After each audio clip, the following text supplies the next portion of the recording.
Hello felters! Let me tell you a little bit about the materials you'll be working with on your pizza felting adventure. Your new best friend is the felting needle. These are sharp pieces of steel that you stab into the wool fiber to mat it together. I also include a band-aid if you have any mishaps. The blue foam pad is your work surface. You'll use this underneath your pizza slice as a soft place for the felting needle to land.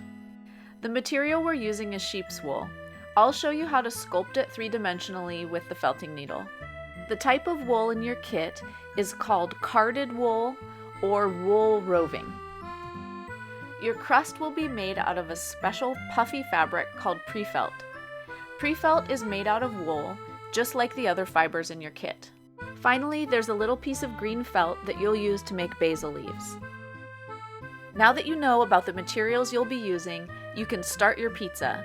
Go to the video where I show you how to make the crust. Happy felting!